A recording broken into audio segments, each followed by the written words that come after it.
ಸಿದ್ದರಾಮಯ್ಯ ಸಾಹೇಬರು ಈಗಾಗಲೇ ದೇಶ ನೋಡತಕ್ಕಂತ ಮೆಚ್ಚಿರತಕ್ಕ ನಾಯಕರಾಗಿದ್ದಾರೆ. ಪರಮ ಪೂಜ್ಯರಿಗೆ ಎಚ್ಚರಿಕೆ ಕೊಡ್ತೀರಾ? ನೀವ್ ಯಾರು ಎಚ್ಚರಿಕೆ ಕೊಡಕ್ಕೆ? ಪಕ್ಷಾಂತರದ ಪಕ್ಷಿ ನೀವು. ಮಠ ನೀವು ಕಟ್ಟಿದ್ರ? ನಿಮ್ಗೆ ನಾಚಿಕೆ ಆಯ್ಕೆಲ್ಲ ಹೇಳಕ್ಕೆ? ಮಾಧ್ಯಮದ ಸ್ನೇಹಿತರಿಗೆ ನಮಸ್ಕಾರ.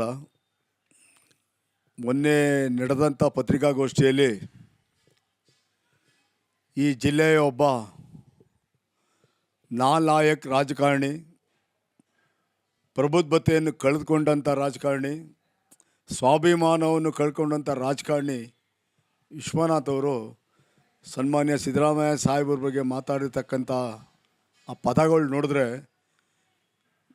ಯಾರ ಮನಸ್ಸಿಗೆ ತುಂಬ ನೋವಾಗ್ತಿದೆ. ಈ ರಾಜ್ಯ ಕಂಡಂಥ ಒಬ್ಬ ಅಪರೂಪದ ರಾಜಕಾರಣಿ, ಅಣ್ಣ ಬಸವಣ್ಣನವರ ಆಶಯದಂತೆ, ಬಾಬಾ ಸಾಹೇಬ್ ಅಂಬೇಡ್ಕರ್ ಅವರ ಸಂವಿಧಾನದ ಆಶಯದಂತೆ,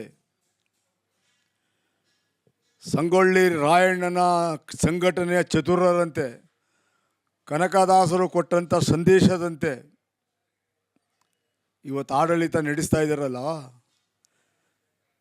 ಅಂಥ ಒಬ್ಬ ಮಹಾನ್ ನಾಯಕ ಎರಡನೇ ಬಾರಿ ಮುಖ್ಯಮಂತ್ರಿಯಾಗಿ ಈ ರಾಜ್ಯದಲ್ಲಿ ಕೊಡ್ತಾ ಇರತಕ್ಕಂಥ ಕಾರ್ಯಕ್ರಮಗಳನ್ನು ನೋಡಿ ಈ BJPಯವರು, JDS ಅವರು ಇಂಥ ಒಬ್ಬ ನಾಯಕ ರಾಜಕಾರಣಿನ ಎತ್ಕಟ್ಟಿ ಪದೇ ಪದೇ ಪದೇ ಪದೇ ಸಿದ್ದರಾಮಯ್ಯನವ್ರ ಬಗ್ಗೆ ಮಾತನಾಡ್ತಾ ಇರತಕ್ಕಂಥ ವಿಶ್ವನಾಥ್ರವ್ರೆ,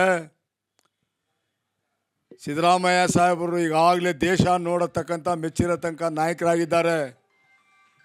ಅವ್ರನ್ನ ದೇಶ ನೋಡ್ತಾ ಇದೆ.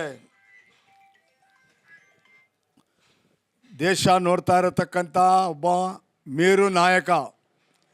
ಅವ್ರ ಬಗ್ಗೆ ಮೊನ್ನೆ ನೀವು ಬಳಸಿರೋ ಪದ, ನೀವು ಆತ್ಮವಂಚನೆಯಿಂದ ಮಾತಾಡಿದ್ದೀರ ಅಲ್ವಾ? ನೀವಾದರೂ ಒಂದ್ಸತಿ ಕುಂತ್ಕೊಂಡು ಯೋಚನೆ ಮಾಡಿ. ಒಬ್ಬರು ಈ ಜಿಲ್ಲೆಯ ಹಿರಿಯ ಮುತ್ಸದ್ದಿ ರಾಜಕಾರಣಿ ಆಗಿದ್ದವ್ರು ನೀವು, ಮಂತ್ರಿ ಆಗಿದ್ದವ್ರು ನೀವು, ಪಕ್ಷಾಂತರದ ಪಕ್ಷಿ ನೀವು. ಸಿದ್ದರಾಮಯ್ಯನವರು ಬಳಸಿರೋ ಪದನ ನಾನು ಒಬ್ಬ ರಾಜ್ಯ ಪ್ರದೇಶ ಕುರುಬರ ಸಂಘದ ಮಾಜಿ ನಿರ್ದೇಶಕನಾಗಿ, ಸಮಾಜದ ಮುಖಂಡನಾಗಿ ತೀವ್ರವಾಗಿ ಖಂಡಿಸ್ತೇನೆ. ಇಂಥ ಹೇಳಿಕೆ ಕೊಡುವುದರ ಮುಖಾಂತರ ಏನಾದರೂ ನೀವು ಸಿದ್ದರಾಮಯ್ಯ ಸಾಹೇಬ್ರನ್ನ ಶಕ್ತಿನ ಕುಂದಿಸ್ತೀನಿ, ಸಿದ್ದರಾಮಯ್ಯನವ್ರಿಗೆ ಬಲ ಕುಂದಿಸ್ತೀನಿ ಅಂತಕ್ಕಂಥ ಏನಾದ್ರು ನಿಮಗೆ ಭ್ರಮೆ ಇದ್ದರೆ ಈ ನಿಮ್ಮ ಜನ್ಮದಲ್ಲೂ ಸಾಧ್ಯ ಇಲ್ಲ. ನಿಮ್ಮ ಇತಿಹಾಸ ನೋಡ್ಕೊಳ್ಳಿ. ನೀವು ಕುರುಬರಿಗೆ ಏನು ಮಾಡಿದ್ದೀರಾ? ನಿಮ್ಮ ಇತಿಹಾಸ ನೋಡ್ಕೊಳ್ಳಿ. ಸಿದ್ದರಾಮಯ್ಯನವ್ರು ಏನು ಮಾಡಿದ್ದಾರೆ? ರಾಜ್ಯದ ಜನ ನೋಡ್ತಾ ಇದ್ದಾರೆ, ದೇಶದ ಜನ ನೋಡ್ತಾ ಇದ್ದಾರೆ. ಮಠ ನೀವು ಕಟ್ಟಿದ್ರಾ? ನಿಮಗೆ ನಾಚಿಕೆ ಆಯ್ಕೆಲ್ಲ ಹೇಳೋಕ್ಕೆ? 88ರಲ್ಲಿ SR ಬೊಮ್ಮಾಯಿ ಸಾಹೇಬರು ಮುಖ್ಯಮಂತ್ರಿ ಆಗಿದ್ದಾಗ ಸನ್ಮಾನ್ಯ ಸಿದ್ದರಾಮಯ್ಯ ಸಾಹೇಬರು ಸಾರಿಗೆ ಮಂತ್ರಿ ಆಗಿದ್ದರು. 88 ಆಗಸ್ಟ್ನಲ್ಲಿ ಸಚಿವ ಸಂಪುಟದ ಸಭೆಯಲ್ಲಿ ಒಂದು ಉನ್ನತವಾದ ತೀರ್ಮಾನ ತೆಗೆದುಕೊಂಡು ಸನ್ಮಾನ್ಯ ಸಿದ್ದರಾಮಯ್ಯ ಸಾಹೇಬರ ಒತ್ತಾಯದ ಮೇರೆಗೆ 500ನೇ ವರ್ಷದ ಕನಕ ಜಯಂತಿಯನ್ನು ಈ ರಾಜ್ಯಾದ್ಯಂತ ತಾಲೂಕು ಮಟ್ಟ, ಜಿಲ್ಲಾ ಮಟ್ಟ, ಹೋಬಳಿ ಮಟ್ಟದಲ್ಲಿ ಮಾಡಬೇಕು ಅಂತೇಳಿ ಕ್ಯಾಬಿನೆಟ್ನಲ್ಲಿ ತೀರ್ಮಾನ ಮಾಡಿಸಿದಂಥ ನಾಯಕ ಸನ್ಮಾನ್ಯ ಸಿದ್ದರಾಮಯ್ಯ ಸಾಹೇಬರು. 500ನೇ ಜಯಂತಿ ಇಡೀ ರಾಜ್ಯಾದ್ಯಂತ ಸಿದ್ದರಾಮಯ್ಯ ಸಾಹೇಬರ ನಾಯಕತ್ವದಲ್ಲಿ ಹಳ್ಳಿ ಮಟ್ಟದಲ್ಲಿ, ತಾಲೂಕು, ಹೋಬಳಿ, ನಗರ ಮಟ್ಟದಲ್ಲಿ ಜಯಂತಿ ನಡೀತು. ಸಿದ್ದರಾಮಯ್ಯ ಎಲ್ಲಿದ್ದರು ಅಂತ ಕೇಳ್ತೀರಾ? ಅವಾಗ ನೀವೆಲ್ಲಿದ್ರಿ? ಸೋತಿ ಸುಣ್ಣಾಗಿ ಮನೇಲಿದ್ರಿ. ಮತ್ತೆ ನೀವು ಗೆದ್ರಿ. ಮಠದ ಪ್ರಸ್ತಾವನೆ ಬಂತು. ಮಠದ ಪ್ರಸ್ತಾವನೆ ಬಂದಾಗ ಏನು ತೀರ್ಮಾನ ಆಯಿತು ಬೆಂಗಳೂರಿನಲ್ಲಿ? ಅವತ್ತು ನಾನು ಇದ್ದೆ. ಅವತ್ತು ಯಾರಿದ್ರು? ಸಿಂಧನೂರು ವಿರೂಪಾಕ್ಷಪ್ಪ, ದಾವಣಗೆರೆ ಮಾಜಿ ಶಾಸಕರಾದಂಥ ಪೈಲ್ವಾನ್ ಮಲ್ಲಪ್ಪ, HM ರೇವಣ್ಣವರು, ಗಂಗೇನಹಳ್ಳಿ ಕೃಷ್ಣಪ್ಪನವರು, ಎಲ್ಲ ಮಾಜಿ ಸಂಸದರು, ಶಾಸಕರು, ಚುನಾಯಿತ ಮುಕುಡಪ್ಪ, ಕೃಷ್ಣಪ್ಪ, ಸಿದ್ಧಲಿಂಗಯ್ಯ, ಮಾಸ್ತಿ, ಒಂದ ಎರಡ ಎಲ್ಲರೂ ಒಟ್ಟಾರೆ ಸೇರಿ ಸನ್ಮಾನ್ಯ ಸಿದ್ದರಾಮಯ್ಯ ಸಾಹೇಬರ ನೇತೃತ್ವದಲ್ಲಿ ಮೀಟಿಂಗ್ ನಡೆದಾಗ ಮಠದ ಉನ್ನತ ಮಟ್ಟದ ಸಮಿತಿಗೆ ಯಾರು ಮಾಡಬೇಕು ಅಂದಾಗ ಸನ್ಮಾನ್ಯ ಸಿದ್ದರಾಮಯ್ಯ ಸಾಹೇಬರು ವಿಶ್ವನಾಥ್ ಶಾಸಕ ಆಗಿದ್ದಾನೆ, ಅವನ್ನೇ ಅಧ್ಯಕ್ಷರು ಮಾಡಿ ಅಂತೇಳಿ ಮಾಡಿಸಿದ್ರು. ಮರ್ತ್ಬಿಟ್ರ ಇದನ್ನು? ಇವತ್ತು ಸಿದ್ದರಾಮಯ್ಯ ಅವನು ಎಲ್ಲಿದ್ದಾನೆ ಅಂತ ಕೇಳ್ತಾ ಇದ್ದೀರಾ? ಎಲ್ಲಿದ್ದರು ಅಂತ ಕೇಳ್ತೀರಾ ನೀವು? ಇದೇ ಕಾಗಿನೆಲೆ ಮಠ ಪ್ರಾರಂಭವಾಗದ ಮುಂಚೆ 1 ವರ್ಷಗಳ ಕಾಲ ಸನ್ಮಾನ್ಯ ಸಿದ್ದರಾಮಯ್ಯ ಸಾಹೇಬರು ಇಡೀ ತಾಲೂಕು ಮಟ್ಟ, ಜಿಲ್ಲಾ ಮಟ್ಟ, ರಾಜ್ಯಾದ್ಯಂತ ಎಲ್ಲಿತ್ತು ದುಡ್ಡೆಲ್ಲಿತ್ತು? ರಾಜ್ಯಾದ್ಯಂತ ತಾಲೂಕು ಮಟ್ಟ, ಜಿಲ್ಲಾ ಮಟ್ಟದಲ್ಲಿ ನಮ್ಮ ಸಮಾಜದ ಮುಖಂಡರುಗಳನ್ನ, ಸಂಘ ಸಂಸ್ಥೆಗಳನ್ನ ಭೇಟಿ ಮಾಡಿ 100 ಸಭೆ ಮಾಡಿ ಲಕ್ಷಾಂತರ ರೂಪಾಯಿ ದುಡ್ಡನ್ನ ದೇಣಿಗೆ ವಸೂಲಿ ಮಾಡ್ತಾನೆ ಕೊಟ್ರಲ್ಲ, ಯಾರು? ಅದಕ್ಕೇನು ಕೇಳ್ತಾ ಇದ್ದೀರಾ ಸಿದ್ದರಾಮಯ್ಯ ಎಲ್ಲಿದ್ದ ಅಂತ? ಅವ್ರು ದುಡ್ಡು ತಂದು ಕೊಟ್ಟವ್ರು ಯಾರು? ದುಡ್ಡು ಅವ್ರು ಇಸ್ಕೊಳ್ಳಿಲ್ಲ, ದುಡ್ಡನ್ನೆಲ್ಲ ನಿಮ್ಮ ಅಧ್ಯಕ್ಷತೆಯಲ್ಲಿರ್ತಕ್ಕಂಥ ಸಮಿತಿ ಕಳಿಸಿದ್ರು. ಇದನ್ನು ಮರ್ತ್ಬಿಟ್ರ ವಿಶ್ವನಾಥ್ ಅವರೇ? ಇದು ನಿಮಗೆ ಶೋಭೆ ತರೋದಿಲ್ಲ.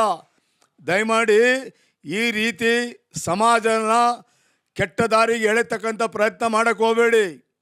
ಇದು ನಿಮಗೆ ಒಳ್ಳೆಯದಾಗೋದಿಲ್ಲ.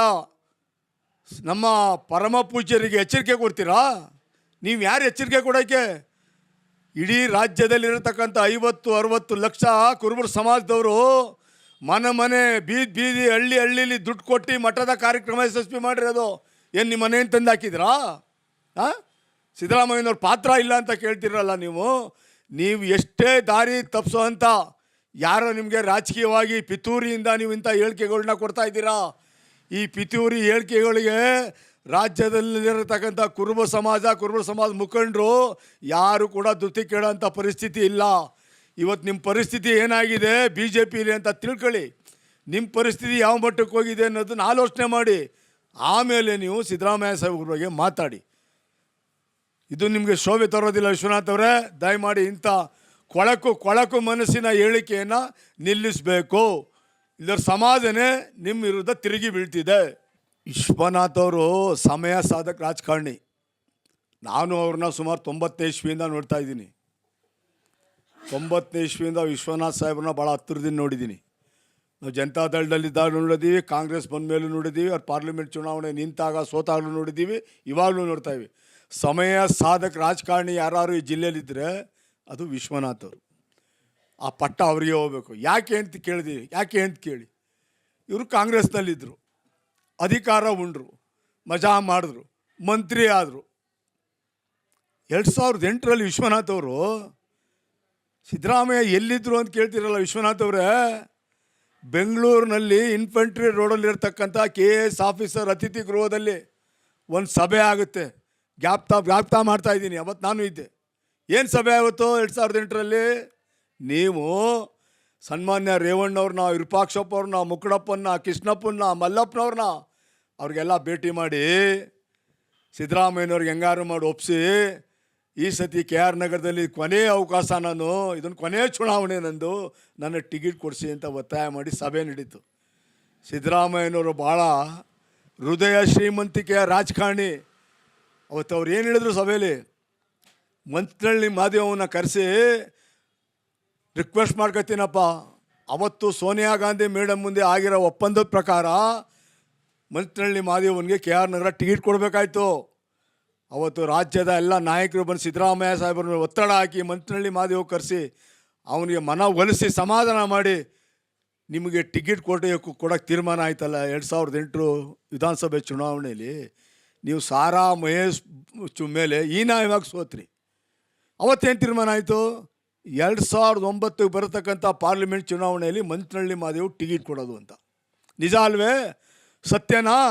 ರಾಜ್ಯದ ಎಲ್ಲ ನಾಯಕರು ಬಂದು ಸಿದ್ದರಾಮಯ್ಯ ಸಾಹೇಬ್ರನ್ನ ಒತ್ತಡ ಹಾಕಿ ಮಂತ್ನಳ್ಳಿ ಮಾದೇವ್ ಕರೆಸಿ ಅವನಿಗೆ ಮನವೊಲಿಸಿ ಸಮಾಧಾನ ಮಾಡಿ ನಿಮಗೆ ಟಿಕೆಟ್ ಕೊಡೋಕ್ಕೆ ತೀರ್ಮಾನ ಆಯ್ತಲ್ಲ 2008 ವಿಧಾನಸಭೆ ಚುನಾವಣೆಯಲ್ಲಿ.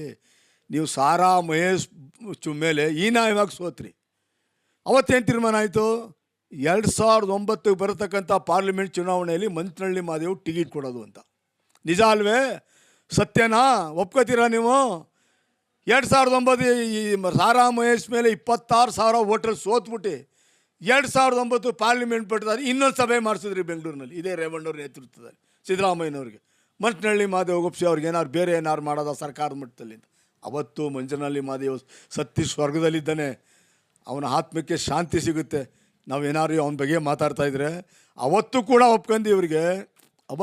ಒಪ್ಕೊಂಡು ಕೂಡ ವಿಶ್ವನಾಥ್ ಅವರಿಗೆ ಪಾರ್ಲಿಮೆಂಟ್ ಟಿಕೆಟ್ ಕೊಟ್ಟು ಸನ್ಮಾನ ಸಿದ್ದರಾಮಯ್ಯನವರು ಹಣಕಾಸಿನ ವ್ಯವಸ್ಥೆ ಎಲ್ಲ ಒದಗಿಸ್ಕೊಟ್ಟು ಇಡೀ ಜಿಲ್ಲೆಯಾದ್ಯಂತ ಅವ್ರ ಪರವಾಗಿ ಓಡಾಡಿ ಕಾರ್ಯಕರ್ತರು ಹುರಿದುಂಬಿಸಿ ಸಮಾಜನ ಒಗ್ಗೂಡು ಮಾಡಿ ನಿಮ್ಮನ್ನ ಪಾರ್ಲಿಮೆಂಟ್ ಮೆಂಬರ್ ಮಾಡಿದ್ರು. ಸಿದ್ದರಾಮಯ್ಯನವ್ರು ಎಲ್ಲಿದ್ದರು ಅಂತ ಕೇಳ್ತೀರಾ? ಸಿದ್ದರಾಮಯ್ಯ ಯಾವ ಸೀಮೆ ನಾಯಕ ಅಂತ ಹೇಳ್ತೀರಾ? ನಿಮ್ಮನ್ನು ಪಾರ್ಲಿಮೆಂಟ್ ಮೆಂಬರ್ ಮಾಡಲಿಲ್ವಾ? ದುಡ್ಡು ಕೊಡಲಿಲ್ವಾ? ಎಲೆಕ್ಷನಲ್ಲಿ ಓಡಾಡಲಿಲ್ವಾ? ಇಡೀ ತಂಡ ಓಡಾಡಲಿಲ್ವಾ? ಇಡೀ ಜಿಲ್ಲೆ ಓಡಾಡಲಿಲ್ವಾ? ನೀವು ಗೆಲ್ಸೋಕ್ಕೆ 2014 ಸೋತ್ರಿ. ಯಾಕೆ ಸೋತ್ರಿ ನೀವು? ಇದನ್ನು ನಿಮಗೆ ಜ್ಞಾಪಕ ಮಾಡ್ತೀನಿ. 14 ಯಾಕೆ ಸೋತ್ರಿ? ಬರೀ ಮೈಸೂರಿಗೆ ಬರೋದು, ದೇವೇಗೌಡರು ಸಾಹೇಬರು, ದೇವೇಗೌಡರು ಕುಟುಂಬದ ಬಗ್ಗೆ ಮಾತಾಡೋದು, ಒಂದು ಪ್ರೆಸ್ ಕಾನ್ಫರೆನ್ಸ್ ಮಾಡೋದು, ಮಡಿಕೇರಿಗೆ ಹೋಗಿ ಸೇರ್ಕೊಳ್ಳೋದು. ಇದೇ ನಿಮ್ಮದು ಅಭಿವೃದ್ಧಿ ಮಾಡಿದ್ದು 2009ರಿಂದ 14 ತನಕ. ಬರೀ ದೇವೇಗೌಡರು ಸಾಹೇಬ್ರ ಮನೆ, ಅವ್ರ ಕುಟುಂಬದ ಬಗ್ಗೆ ಮಾತಾಡೋದು, ಮಡಿಕೇರಿಗೆ ಹೋಗಿ ಸೇರ್ಕೊಳ್ಳೋದು. ಏನು ಮಡಿಕೇರಿಗೆ ಹೋಗ್ತಿದ್ವು ಅಂದ್ರೆ ಅಲ್ಲಿ ಪಕ್ಷ ಸಂಘಟನೆ ಮಾಡೋಕೆ ಹೋಗ್ತಾಯಿದ್ರು. ಪಕ್ಷ ಭಾಳ ವೀಕ್ ಆಗಿತ್ತು. ನನಗೊಂದು ದಿವಸ ಹೇಳಿದ್ರು ಅವರು, ಸರ್ ಏನು ಸರ್ ನೀವು ಮೈಸೂರು ಕಡೆ ಬರೀಕಿಲ್ಲ ಅಂದರೆ, ಇಲ್ಲ ಭಾಳ ವೀಕ್ ಆಗಿಬಿಟ್ಟಿದೆ ಮಡಿಕೇರಿಲಿ, ನಾನು ಕೆಳಮಟ್ಟದಿಂದ ಪಕ್ಷ ಕಟ್ತಾ ಇದ್ದೀನಿ, ಅದಕ್ಕೆ ವಾರಕ್ಕೆ 3 ದಿವಸ 4 ದಿವಸ ಅಲ್ಲೇ ಹೋಗ್ತೀನಿ ಅಂತ ಹೇಳಿದ್ರು. ನನಗೆ ಹೇಳಿದ ಮಾತು ಹೇಳ್ತಾ ಇರೋದು ನಾನು. ಯಾಕೆ ಸೋತ್ರಿ? ಇದೊಂದೇ ಒಂದು ಕಾರಣದಿಂದ ನೀವು ಕುಟುಂಬದ ಎಲ್ಲ ಇಡೀ ಒಕ್ಕಲು ಸಮಾಜನ ಮೈಮೇಲೆ ಹಾಕಂದು, ಇಲ್ಲ ಸಮಾಜಕ್ಕೂ ಏನು ಮಾಡಲಿಲ್ಲ, ಇಲ್ಲ ಸೋಷಿಯಲ್ ಸಮಾಜದವ್ರಿಗೂ ಏನು ಮಾಡಲಿಲ್ಲ. ಬರೀ ದೇವೇಗೌಡರು ಕುಟುಂಬದ ಬಗ್ಗೆ ಮಾತಾಡಿ ಶ್ರೀನಿವಾಸ್ ಪ್ರಸಾದ್ ಸಾಹೇಬ್ರು ನೆನೆಸ್ಕೊತೀನಿ. ಇವತ್ತು ಸೋತ ಮೇಲೆ ಅವ್ರ ಮನೆಗೆ ಬಂದ್ರಿ. ಅವತ್ತು ನಾನು ಬಂದಿದ್ದೆ. ಏನಂದ್ರು ಶ್ರೀನಿವಾಸ್ ಪ್ರಸಾದ್ ಅವರು, ವಿಶ್ವನಾಥ ಇನ್ನೇನು ಆಯ್ತಲ್ಲ ಸೋತಿ, ಇನ್ಮೇಲೆ ನಾಳೆಯಿಂದ ದಿನಾ ಪ್ರೆಸ್ ಮಾಡ್ತಾಯಿರು, ಇನ್ನೇನು ಕೆಲಸ ಇಲ್ಲ ನನಗೆ, ಫ್ರೀ ಆಗಿದೆಯಾ ಅಂದರು. ಶ್ರೀನಿವಾಸ್ ಪ್ರಸಾದ್ ಸ್ವರ್ಗದಲ್ಲಿದ್ದಾರೆ ಇವತ್ತು. ನೀವು ಯಾರು ಮಾರ್ಗದರ್ಶನ ಮಾಡ್ತಾರೆ, ಯಾರು ಸಹಾಯ ಮಾಡ್ತಾರೆ, ಯಾರು ನಿಮ್ಮ ಬೆನ್ನಿಗೆ ನಿಂತ್ಕೋತಾರೆ, ಅವ್ರಿಗೆ ನೀವು ಮುಂದಿಂದಲ್ಲ ಮುಂದೇನೂ ಆಗ್ತೀರಾ, ಹಿಂದೇನೂ ಆಗ್ತೀರಾ. ನೀವು ನಿಮ್ಮ ಈ ಗೊಡ್ಡು ಬೆದರಿಕೆ ಹೇಳಿಕೆ, ನಿಮ್ಮ ಚಿತಾವಣೆ ಹೇಳಿಕೆ, ನಿಮ್ಮ ಸ್ವಾಭಿಮಾನ ಕಳ್ಕೊಂಡಿರತಕ್ಕಂಥ ವಿಶ್ವನಾಥ್ ಅವರೇ, ನಿಮ್ಮ ಹೇಳಿಕೆನ ರಾಜ್ಯದ ಜನ ನೆಂಬೋದಿಲ್ಲ, ಸಮಾಜನೂ ನೆಂಬೋದಿಲ್ಲ, ಮಠನೂ ನೆಂಬೋದಿಲ್ಲ. ಮಠದ ಗುರುಗಳಿಗೆ ಎಚ್ಚರಿಕೆ ಕೊಡ್ತೀರಾ ನೀವು? ಯಾರು ಮಠದ ಗುರುಗಳಿಗೆ ಎಚ್ಚರಿಕೆ ಕೊಡೋಕ್ಕೆ? ಕರ್ನಾಟಕದಲ್ಲಿರತಕ್ಕಂಥ 50-60 ಲಕ್ಷ ಬಡಸ್ಥಾನದಿಂದ ಶ್ರೀಮಂತಿಕೆವರೆಗೂ ಇರತಕ್ಕಂಥ ಕುರುಬರು ಸಮಾಜದವರು ಮಠ ಕಟ್ಟುವಾಗ 100 ರೂಪಾಯಿ, 10 ರೂಪಾಯಿ, 1000 ರೂಪಾಯಿ, 1 ರೂಪಾಯಿ, ಲಕ್ಷ, 2 ಲಕ್ಷ, 3 ಲಕ್ಷ ದುಡ್ಡು ಕೊಟ್ಟು ಮಠ ಕಟ್ಟಿರೋದು. ನಿಮ್ಮ ಮನೆಯಿಂತಂದೇನು ನಾವು ಗುರುಗಳು ಕುಣಿಸಿಲ್ಲ. ಗುರುಗಳಿಗೆ ಎಚ್ಚರಿಕೆ ಕೊಡತಕ್ಕಂಥ ಮಾತನ್ನು ತಾವು ವಾಪಸ್ ತಗೋಬೇಕು. ಮಾನ್ಯ ಮಠ ಪೀಠಾಧ್ಯಕ್ಷರಲ್ಲಿ ನೀವು ಕ್ಷಮೆ ಕೇಳಬೇಕು. ಪೀಠಾಧ್ಯಕ್ಷರಲ್ಲಿ ಕ್ಷಮೆ ಕೇಳಬೇಕು. ನೀವು ಕ್ಷಮೆ ಕೇಳಬೇಕು ಅಂತೇಳಿ ಒತ್ತಾಯ ಮಾಡ್ತೀವಿ. ಇನ್ನೊಂದು ಬಗ್ಗೆ, ಮಠದ ಬಗ್ಗೆ ಆಗಲಿ, ಸಮಾಜದ ಬಗ್ಗೆ ಸಿದ್ದರಾಮಯ್ಯ ಸಾಹೇಬ್ರ ಬಗ್ಗೆ ಮಾತಾಡಿದ್ರೆ ನಿಮ್ಮ ಕೀಳು ಮಟ್ಟದ ರಾಜಕಾರಣ ತೋರಿಸ್ತೀವಿ ಹೊರತು ಬೇರೆ ಏನೂ ಇಲ್ಲ.